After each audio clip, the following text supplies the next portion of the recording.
Decorating Pages is a podcast dedicated to taking you behind the scenes of the designs of your favorite TV shows and films. Each episode, I'll be sharing design stories from some of Hollywood's most famous sets. Interviews from set decorators, production designers, directors, and actors about creating the look of TV and film, about their design inspirations, and stories that take sets from page to screen.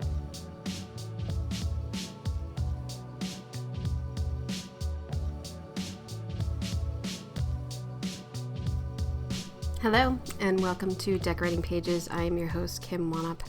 How's it going? I hope you enjoyed yesterday's episode with production designer Jessica Kender of Daisy Jones and the Six, nominated. And then today we have John Hoffman, the creator, writer, director of I just love Only Murders in the Building. Really, it's such a good show. I just love Steve Martin, and I've come to love Selena Gomez. I love Marty Short, and this season, third season, is airing now on Hulu. Paul Rudd, Meryl Streep, need I say more?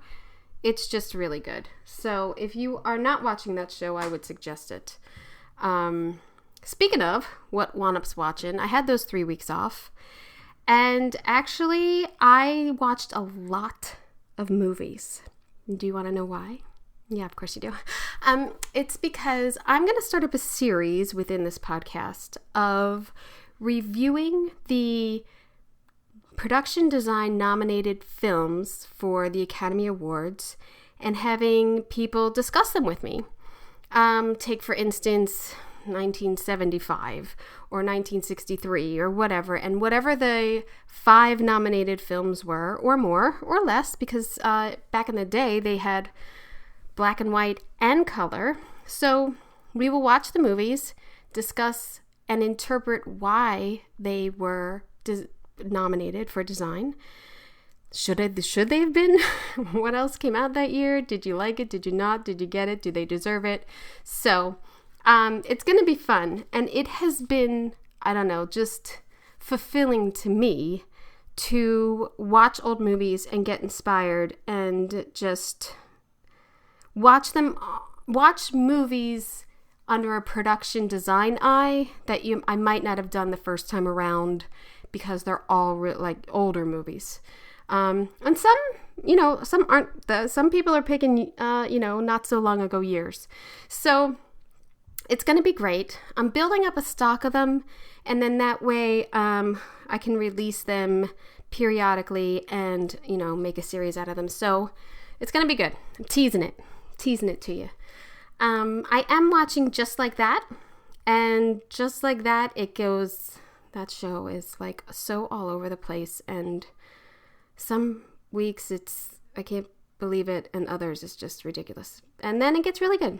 Production designer Miguel Lopez Costello, and then they have 3 decorators, I believe, listed for this season: Molly Robinson, Karen Weissel Holmes, and Jamie Bresky. The design of it is great. The costumes are great. I just love what they wear, and I hate what they wear, and I don't understand if these people are really wearing it. But there is some sort of TikTok guy, or it's even on Instagram, what's the Upper East Side women wearing today? And it is kind of outrageous clothing sometimes on these, but older women. It's crazy. It's a good little, look into their world that I don't get. Today's episode is another Emmy nominee.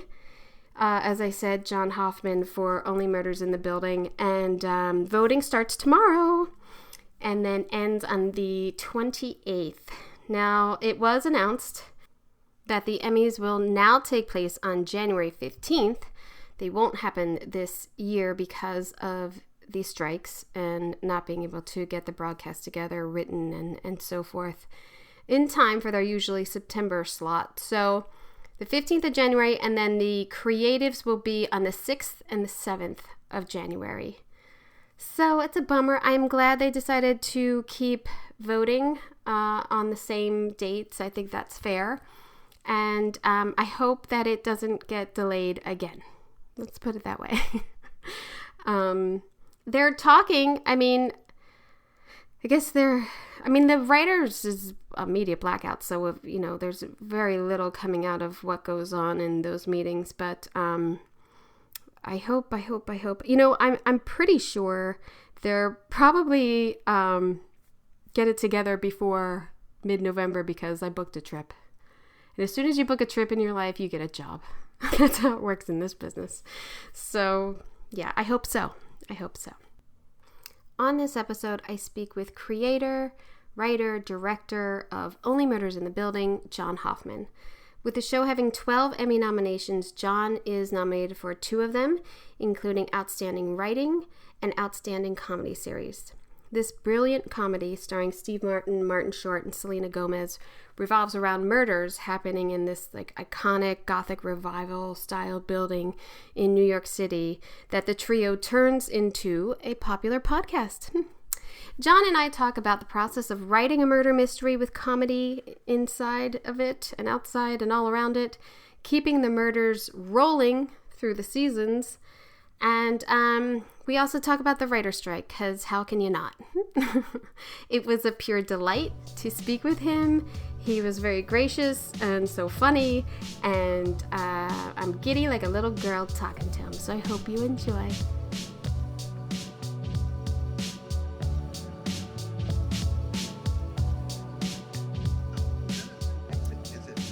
The designer or the art director, mostly the designer picks the wallpaper, and then so the decorator doesn't do it. So I'm always a little bit jealous because I love wallpaper. Yeah, it's such a feast these days too, to sort of when you see the collections, I'm like, I don't know how to pick. You guys have to, it's quite something how gorgeous the wallpapers are these days. And how funny it is how great wallpaper was back in the day, and then it got bad. And then it got it got so cheesy and bad. And the borders, 90s? the 80s and 90s with the borders. Horrible. Anything pastel, I'm not interested in.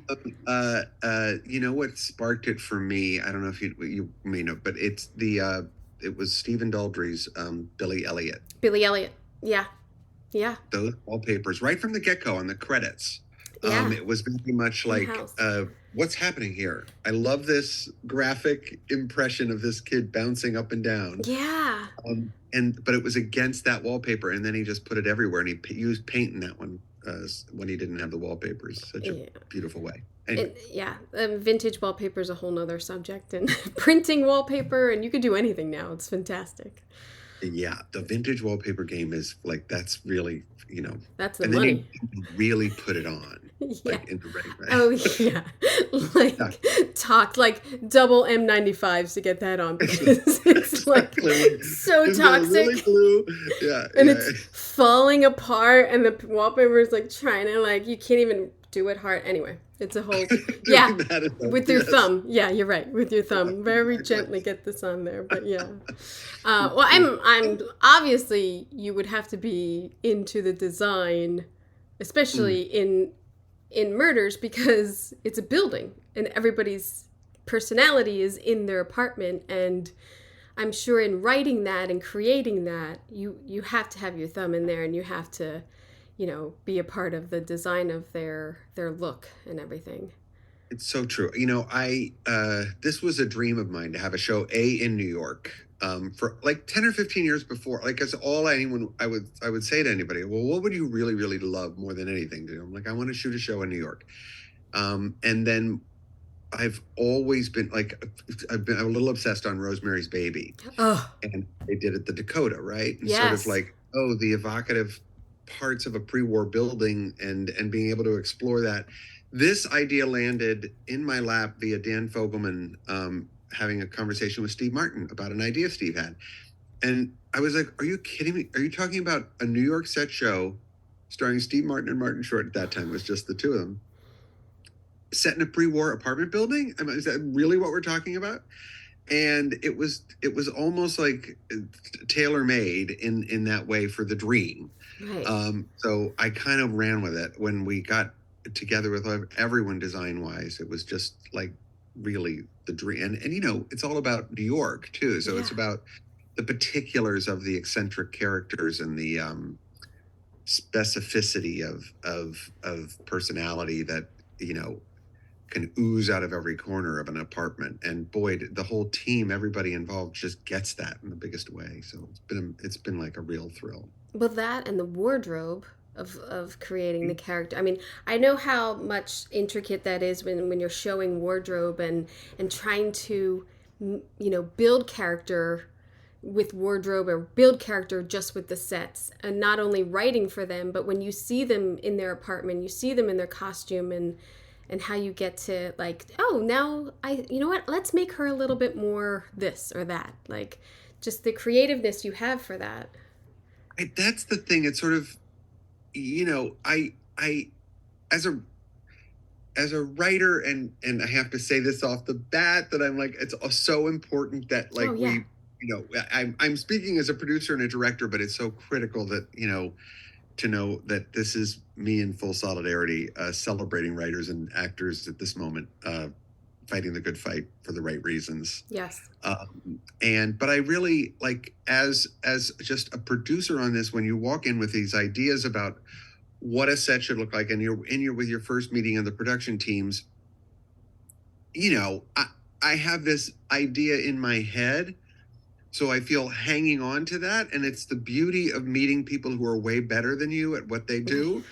And then the grip starts to loosen up and you're like, wow, okay, Yeah. then take what I said and make it 1,000 times better, please. And that's what's happened with Dana Covarrubias and Patrick, and in the initial season, Kurt Beach. It just, it's so crazy to me to watch all of this flourish and then feel like, my God, did we pick the right people? Yeah. Well, in talking with them, they describe this dream show. And I was like, no, do you we're need... also damn happy. I know. That's what they said. I know. We're getting scripts. We had time. We got to do this. The actors were great, and we had this, and we only turned that over, and we had the schedule, and blah blah blah. And I'm like, what? Can I just be a PA there? Like, can I just? That sounds like it is. That's a dream. Like, but that's a well-oiled machine, and it's key to kind of what you said of, like, not micromanaging people who have talents, who not know, and I'm going to say no better, but they're doing their jobs and you're letting them do it. That's really key too. And then it makes people happy. Nobody wants to be micromanaged. Right, I know. Nobody. It is so beautiful. And I always worry about it too. I keep moving my thing because the glare. I'm so sorry. Oh, I'm good. It's a long couch though, if you enjoy it. It is. Oh, it's beautiful. I know. I'm not even looking at you. I'm looking at your artwork and your sofa. Thank you. That's it. It's sort of now we're in a place, this third season, I was just like, you could have that conversation so in such an abbreviated fashion now that, they've got it. And the minute you walk into Dana's costume shop, you're like, oh. And when you're in a fitting with Meryl Streep for season 3, and right before Meryl got there, I just said to Dana, I said, all right, can I just take a peek at what you got? And she's like, of course, come here. We went back into this room, and it's just staggering. It's so beautiful to me to watch someone do their job, but not just do their job. It's the inspiration, it's the intelligence, it's the thoughtfulness, it's the deep dive into what feels true on a budget. It's tricky. That is a tricky job.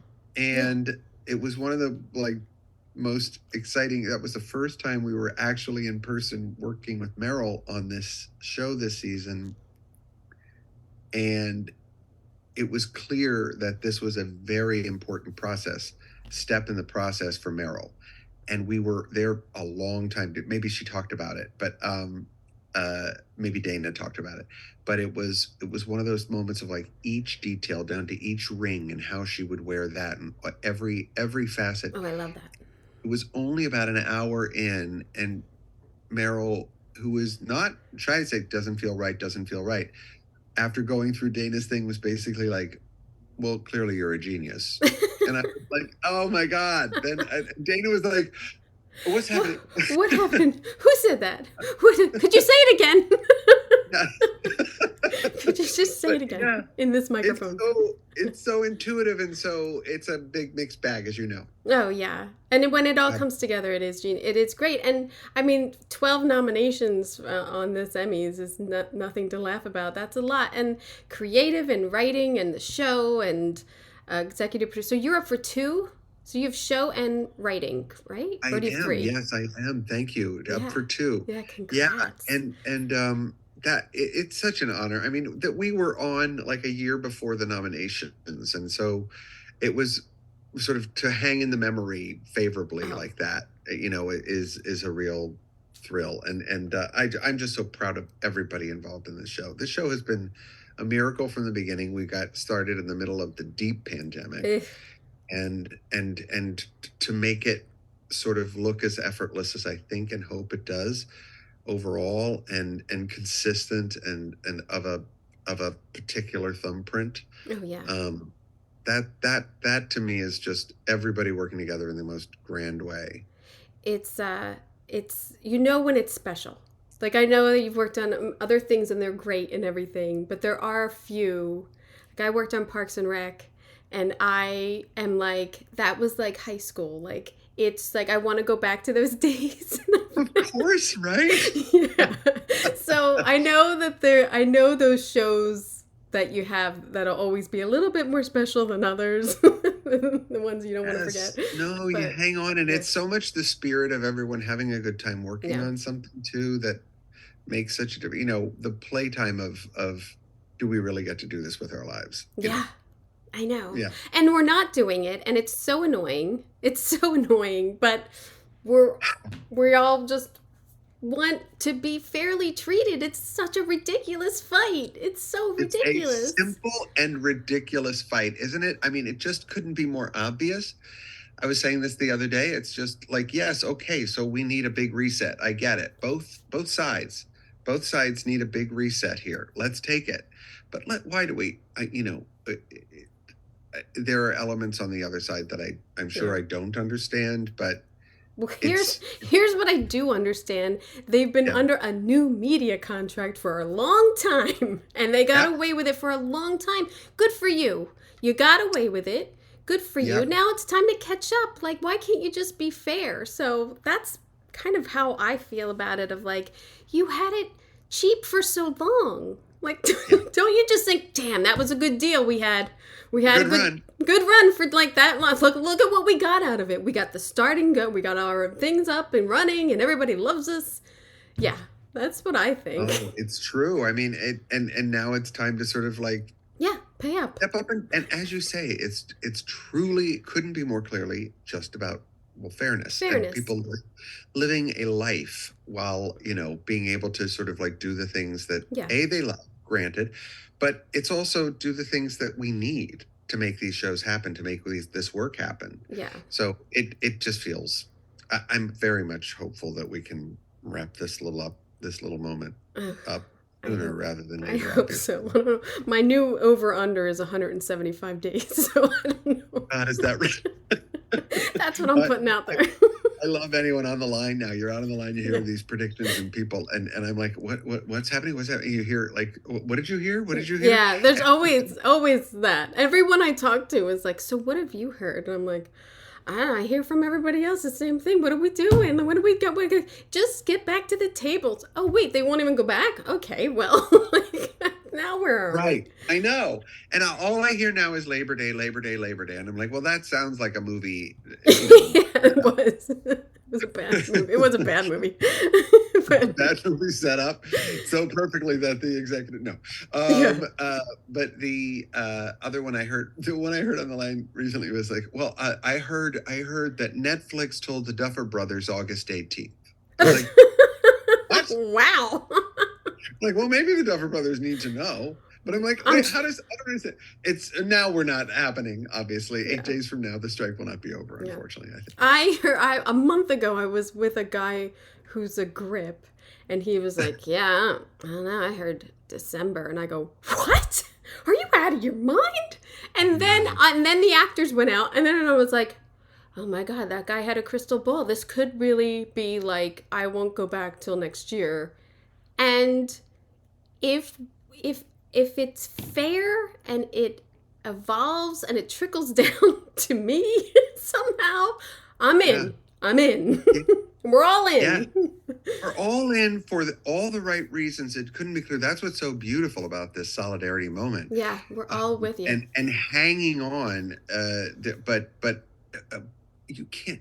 Constantly there is this feeling of all of the people you work with, Yeah. all of the members of IATSE, The PAs. all of the people who need to work right now and need to like not have it go till December. Yeah. That's that pressure for all of those people is all I'm thinking about, and just like, come on. Yeah. It's Get back at the table, sort this out. You know it has to. Yeah, I know. It's the harder thing, which I'm sure on a personal level, it's out of my hands. It's not in my hands to like, I'm not like, oh, I can't get a job. No one will hire me. What's my problem? I can't get a job. Like, it's not that. Or no. I'll take it. I'll take that shitty show. I'll take that. I'll take that commercial. I'll take it. Exactly. I gotta work. It's out of my hands, and that's also like such the frustration of, okay, well let's just get it going. I know. I mean, but that's it. It's so indicative that like we will, everyone will work through that process of we're going hands up right now because they know what it's been for too long now, and it's like, well, we have to do something. We have to do this. So, are you able to?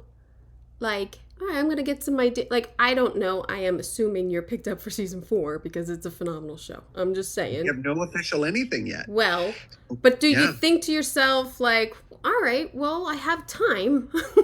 I might as well do some inner work. Not, I don't know how that works for people who are on shows. And it's impossible not to because it's also this season, every season, this show is this sort of, hopefully it looks more effortless across the board, but it is quite a task, this show. Oh yeah. And so I definitely, every step along the way. And so, a little recharge moment is not unwelcome. Oh, definitely.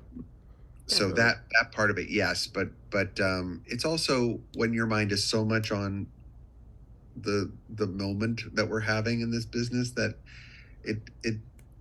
it's the challenge is also personal, just in the way of like, okay, what does it look like when we get back, and what how do we go with this?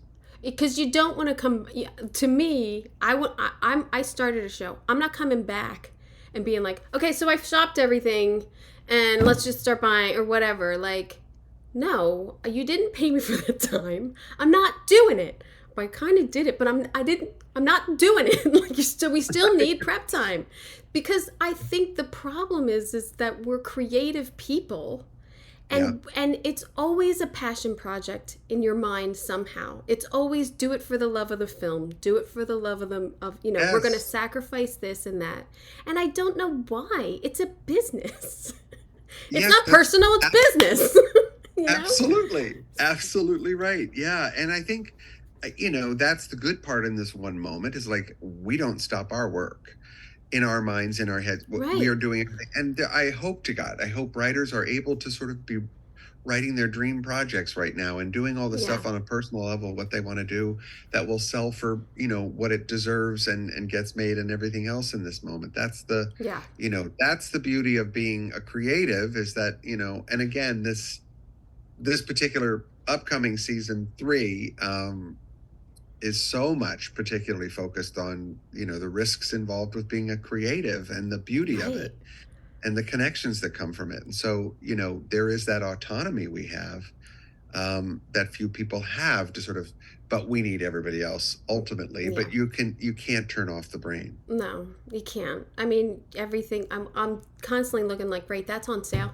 Great. Could have had that. Yes. So let me go back for 1 second. In creating this, are you a fan of true crime podcasts? Are you like this whole scenario? I mean, in a scenario of it and the dream of it, like how did you know, like we're gonna mix mystery and comedy together? Like it's hard to do, and death, and it's a death. That is 100% true. The idea first came to me, as I said, through Dan Fogelman and Jess Rosenthal having a meeting with Steve Martin, who had this idea. So I knew, okay, I love, I do love a good mystery yarn, a good, I don't know, true crime is so much my thing. I was doing I was doing Serial podcast, I was doing Right. S Town, Right, right. the more very broad Yeah. stroke ones. That's what I do. You do, yeah, right. Bigger And they're ones. fast. I mean, Yeah, I don't know. I've watched enough Date. Once I had kids, I don't watch Dateline anymore. I don't know. no, I can't do it. So I don't really. I probably would be more into it in a different time of my life, but I'm not. But the big ones I do because everybody's talking about it, and I want to be at the and cooler. it's typically a good story well told, and I love the shift of perspectives that you Yeah. could do, and the evocative nature of a location, and really getting into the rich detail of like just swimming in that. It's like that novelistic approach and a point of view that is specific, and that felt all lovely as a transition to a narrative television half-hour piece. And then when I was understanding, okay, this is Steve Martin and Martin Short and this wild card of Selena Gomez, which was the true concoction that none of us knew would ever work in the way that it has, and it just jumps out at you in a way that like how did that beautiful bit of alchemy happen? And it works so And it's all perfectly. It works so great. It's like they've been friends for 30 years. Like it's a great chemistry that the writing has created. It's not just them. It's you know well, yeah. and a largely very much inspired by them, though each Mm. of them, the three of them, recognizing Selena right from a very, very young age. You can see this very specific comedic approach that she has, Mhm. and she's very skilled and savvy with it, and that matching up with this legendary 30-year sort of understanding of the brilliance of a friendship and partnership comedically between Steve and Marty. That was great fodder for us to sort of at least feel we were capable to jump in with a combo plate of what this could feel like.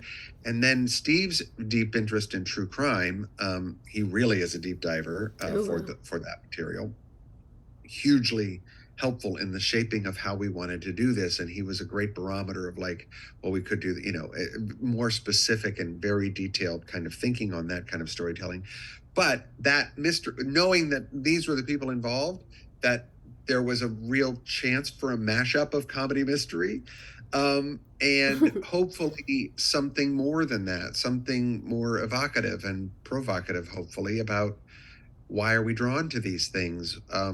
What is it within ourselves that makes this connective tissue, and the challenges of connecting and loneliness, and that we were also writing in the middle of the pandemic, so the Mhm. isolation and how do you come out of your apartment in New York City to engage with a neighbor when you might be afraid they might kill you, literally was what we were thinking in the pandemic. Yeah, So that's it's so all true. kind of fed in, to this sort of ethos around the show and the challenges and the beauty that comes from connection in unexpected places. So that was the sort of beginning. The meaning anyway. And in going forward and using the building as such a character and New York and all, the to me the second season is so phenomenal in using the architecture of the building integrated into the mystery of it. I mean, I love that. I was like, oh my God, of course they have secret passages. Yes, thank you. That's so nice. It is true. It's I think the places speak to us about who we are. And if you've spent a long time in one place or have known, or Mabel has grown up in the Arconia in a certain way by being around and visiting with her aunt every year, and um uh Steve and Marty have lived there for years and lived these big lives, but you live around people, you have a sense of who they are, but you also have a respect of distance, and then there's just the building itself and what that means to you, and the way an elevator works, and the way the Yeah. walls and the secrets within all of the history of it. You feel it. And so diving into that this season was a season two was so um, great, daunting as well, because knowing that, okay, our brilliant production designer Patrick Howe would be charged with creating these passageways in limited space. And camera But work and lighting and like getting all that, getting all them lit and walking around, and you it know was it, great. yes, exactly, and peeking through everything is a peek through slice of what you can see, create the mystery that way, and on every side of every angle, you have to have a full kind of vibe of an apartment. So Right. there were big challenges that way, and just pulled off so cleverly, Right. to keep us in line and on budget and everything else, because we're a big show for a little half hour in a certain Yeah. way. Well, they Um, have it. Does I did Veep, man. We half hour you doesn't mean know, anything. right? Doesn't mean Woo! anything. Yeah. You probably Oh, cut some episodes they cut they cut a half hour out of the show. Like we so I know that you do more. There's so much more that is then edited down to these beautiful little, stories, but you have to do more. You always, yeah. there's some scenes you No, never and get that's to. it. It breaks my heart every time we have to do anything like that. But it is, but that's where, and many times I'll just say, no, that's got to go in. I don't care if it slows us down for a minute. That has to go in. That's so stunning, Yeah. what the Yeah, yeah. person did. Well, I'll do that's my nice. best to do that. But yeah, yeah, it's huge group effort. But that opportunity to look at that building in a fresh way in a blackout, to see, New York in that light or less light, with the everyone who's been through a blackout in New York says the same thing. It's very, very scary and unnerving and very bonding. You look at the people that you haven't been around and you're all in the same position suddenly, and Right. the stature drops away more effortlessly, and you need each other. And that was really intriguing to me as well. Are you from New York? Yeah, I was born in Brooklyn. Born in Brooklyn. I have Well, a whatever. very That's it. romantic view. I was born in Brooklyn, and I, when I was very young, I moved to Ohio with my family, and so I was got this weird mix. And my parents were constantly like, "You are not a hick," Yeah. and then we, we go back to New York constantly to visit relatives Right. in the city and Long Island, all of that. My uncle was a NYPD No, that's uh, sergeant, and he, and so I knew New York in a very rich way, and I always sort of romanticized it. So I love the theater and all of these things, but were part of my New York experience. So that's why you this have, romantic yeah. approach is in the show. Because there is like the New Yorker, like that toughness, or that like you don't know, like you didn't live like this and everything. And I never lived in New York. I lived in Philly. I lived in South Jersey. I lived in LA, and like a blackout, a rolling blackout in LA is kind of like Whatevs. whatever. I'm not getting out. I'm not going out there. I'm not. Hours. I'm not it'll come on like eventually, or like because there's no big rain, thunderstorms, or anything. You know what I mean? Like it's not. But the rolling Yeah. blackouts happen. But it's not as you described as like we're all bonding together. But it's scary. It's just kind of like, oh, how annoying. Like I don't know. It's a completely different vibe for LA to have a blackout. Really is, and it's that communal living thing that's happening. I can sit out in my backyard and sort of like in a blackout here and sort of like just, oh, okay, all right, I'll read, or Yeah. I'll hang out, listen to music, whatever, listen to a podcast. Yeah. But it's that necessities are all around you, and it's really, everyone's personal experience. The whole show is supposed to be, from design on down, is New York.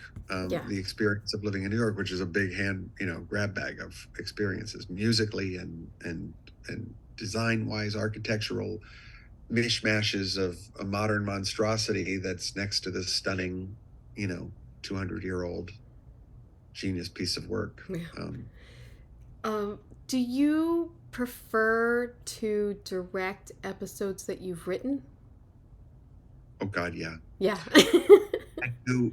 It's true. Well, episodes that I've written, but in this case, because we're the room is so an ensemble itself that I am and sort of leading that room and sort of understanding the stories through and through. I have to be the person who answers the questions Right. for everyone from designer on down through actor. Every actor will have a question, and it's my worst nightmare that I don't have the answer, but I'll admit it if I don't, Yeah. um, That's and say, good. let me get back to you. But I do like being the one who has the answer for that.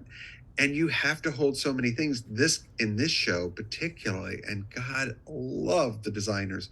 I think of Dana, I think of Patrick, I think of our brilliant props genius Susanna, who will come to me and say, so we're making this thing, but is there anything I need to know about further down the line on the mystery level about the handwriting on this thing or the this or the that? Everything is now in the lexicon of our Yeah. show so that everyone knows we have to protect the clues in ways that don't give away something too early, or can we drop something in here? Rich Murray is such a great, He's so is funny. just, oh my Lord, but he's thinking at so many levels that like I don't have time to do. But when it comes up, it's like, oh, and he's sparking. Dana does it all the time too. Dana, in like a fanciful notion on a Zoom on a production meeting, will say in season 2, um, well, it's going to be cold out when we come out of that elevator. Right. Is there a chance we could have them grab Bunny's fur coats? Right. And all three of them are in them, and at the end of an episode, and I think that's the greatest image ever. Just those Right. three. So yeah, it's that very much group think. Yeah. I feel like when the director has written the episode, it's not that it's less personal in any, but it's so in tune that it is easier, even if you don't have the answer, to say, oh, I didn't think about that, but then have the ability to quickly be like, let me think about that for a second, because what about this and what about that, like you were saying with clues that you guys have to deal with, instead of being like, okay, hold on that, and then 2 days goes by and you're like, we're shooting, what is the answer, I need the answer. Yes, There's totally right. so, Yeah, and I love I have always visually I came to writing as reluctantly. I came as an actor, mm, and but I really a storyteller. But from the very young age, I was just telling stories around the Thanksgiving dinner table when I was like 5, and awesome. my cousin is constantly telling me that, and it's true. I have a particular take on a story, and it's the way I see it, the way I'll tell it that feels like okay, but I'll ruin the joke at the end if I do. I've Mm, done that for all my life, uh, and so visualizing it actually, I think, hurt me as a screenwriter in many ways. Trying to sort of break out as a screenwriter mm, was a lot of my training here, working for studios for years on projects that were very challenging to get made. I usually would sort of angle towards those, right. and but my scripts were much less they were dense in the scene description, so I would lay out how I would see it visually. So it is where I go first. So the idea that getting this landscape now and this playground of brilliant actors and storytelling to visually execute as a director is I mean it's been amazing. I I love directors so much. And when they come in with that point of view, it's more like, oh, please, yes. It's a challenge because you have to sort of stay within the show and the way the Yeah. show Yeah. approaches our visuals. But anyone who's playing within that landscape and then does things that are fresh and alive and Yeah. clicking in a way I hadn't thought of is brilliant. And yet I also feel a little bit sometimes like I have to be some sort of watchdog over Well, you the do. You larger, yeah. Yeah, you do, because what I have realized is, okay, they want to come in, they want to do this cool move with the camera. Cool. but we're not changing the room around. Like Yeah.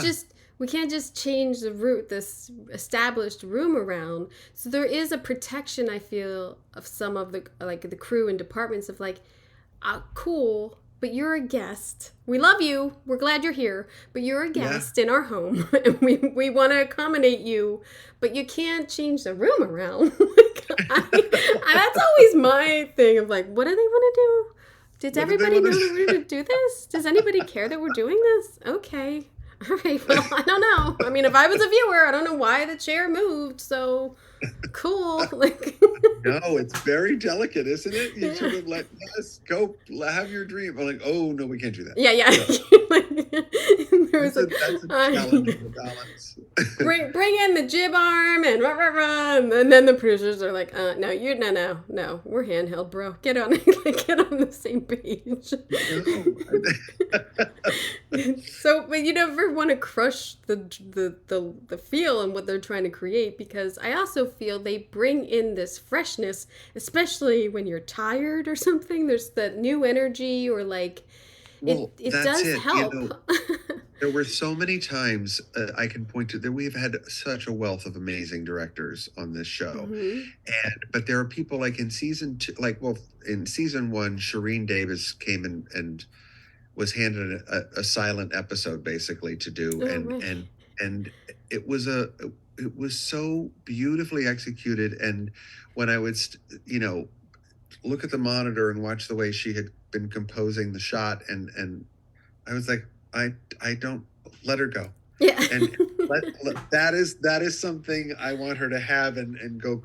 It's beautiful, and nothing is more thrilling to watch someone like that work. And then in this one, Jude Wang came and did an episode, The Last Day of Bunny Folger, and in season two, uh, and she was also tasked with introducing in episode four those passageways, Oh, yeah.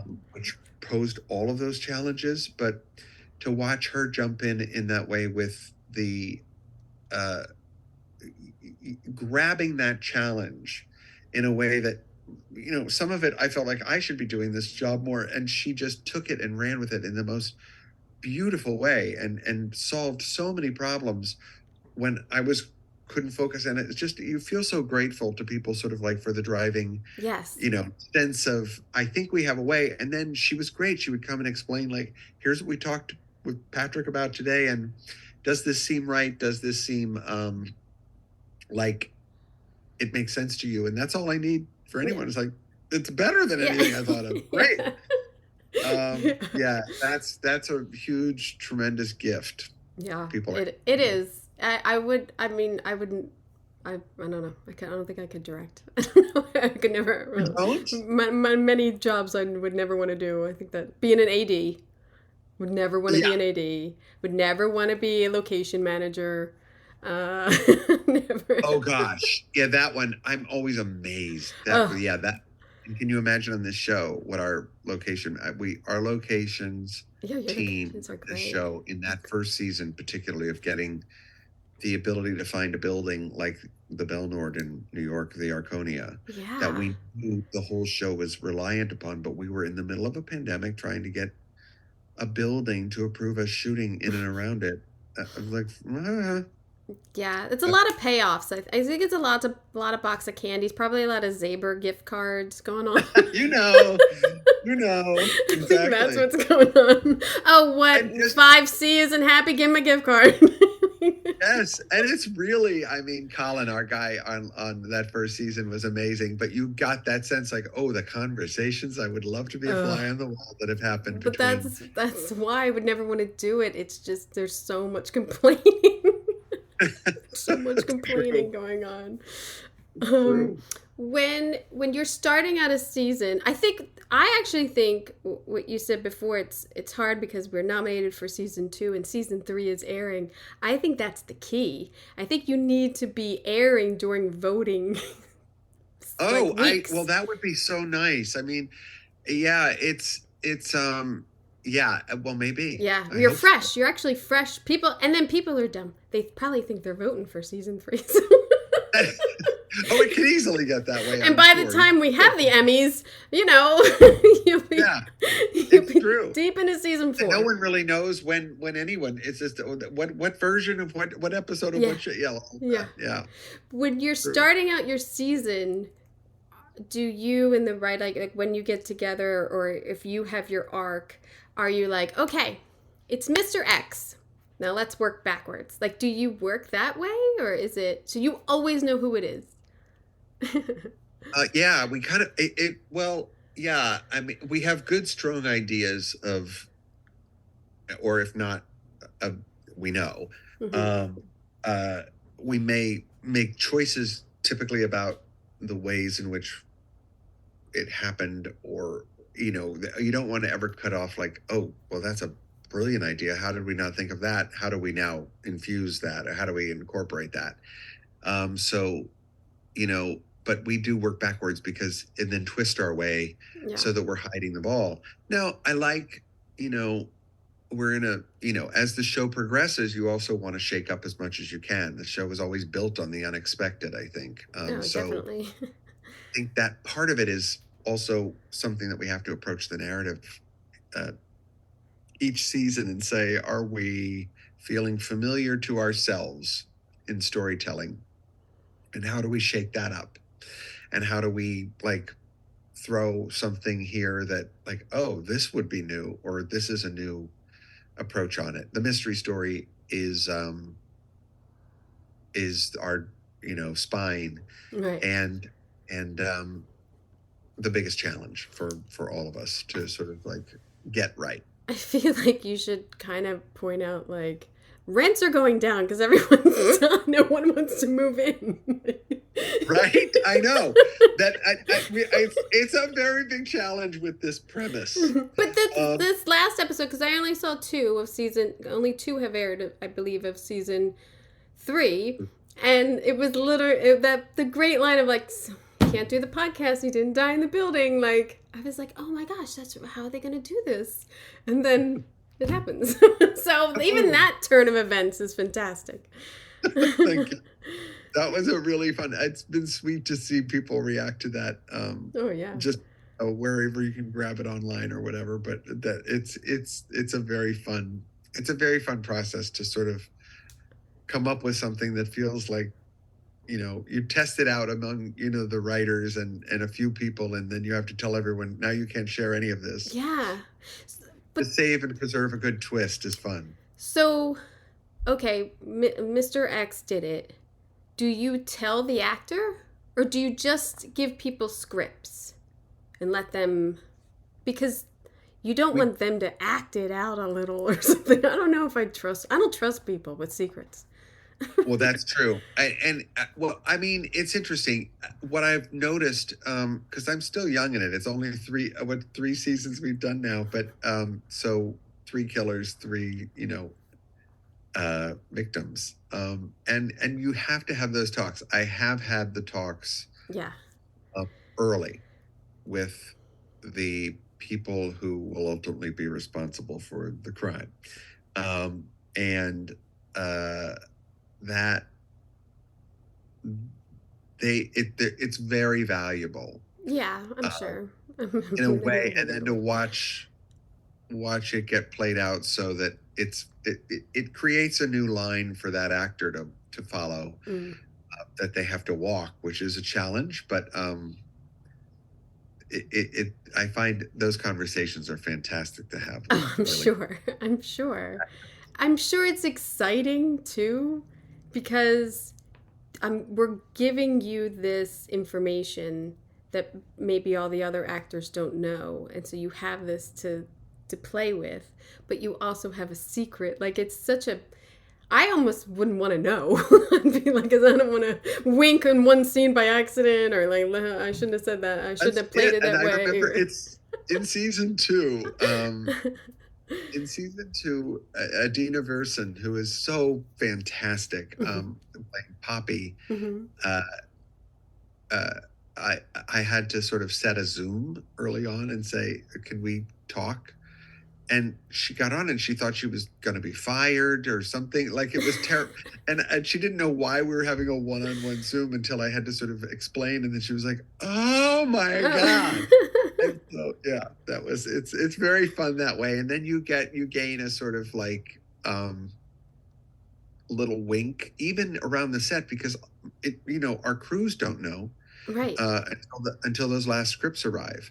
So they're all very, very deeply in it. I remember in season 1, Selena's stand-in, and the whole group of the stand-ins were there every day. Just a brilliant, lovely group of people, but I forgot that they were also deeply invested in the story we were telling, so that when episode, I think 9 or 10 landed as a script for the crew, like, I came on set that day normal as ever, and Selena Stanton came over with like almost tears in her eyes, and she was in a panic, and she said, John, I just read the script. Are you telling me this person? I'm like, oh yes. And she's like, oh, what? And like, so it was great. It was also a test, for us to sort of say, that might work. Yeah, I feel like you have to know, like, as an actor, that's a privilege, but it's also, you have such a bond with the characters you're creating that they're playing, and underneath it, you grade the layers right. that have to be hidden anyway, Yeah. if you're trying to get away with something. So the Emmys aren't until next year. You're gonna wait. They say that already? Is it? Yeah, they're delayed till January 15th. Wow. Yeah. January. Which is a real bummer, because it's the 75th year and now it won't happen in the 75th year. Oh my God. That's a real bummer. It's a real It is a bummer. January 15th. Wow. That feels, it'll come quickly, I'm sure, but voting is the same. Voting is still the next 2 weeks. Oh, has it started yet? It starts next Thursday. Okay. For like 10 days or something. Yeah. Oh my God. That'll be exciting. Yeah, that's good that they did that, I think, because you've got to hold something fresh in your mind and honor the right things. Yeah. You have to, keeping voting the same, I think, is essential, because you don't want to give people more time, or I don't know. I think that was essential. I'm lucky enough, I'm the governor for the art directors, set decorators group. So it's been interesting, and it's like sad, like we're all bummed that it has to be pushed, and it's things I don't have to deal with, but air dates and venues and all that jazz, like oof. I know, right? Oof. Like that's an episode I don't want to be a part of. I'm gonna go do that one. So, but I think you're gonna be happy then in mid-January, because the show is just phenomenal, and I hope everyone dies in that building and we go on for many, many seasons, because I just love it. I know it's a premise that has its pitfalls, but it's been so sweet to sort of watch it evolve, and how you can freshen it up and bring new it's podcast like in that way.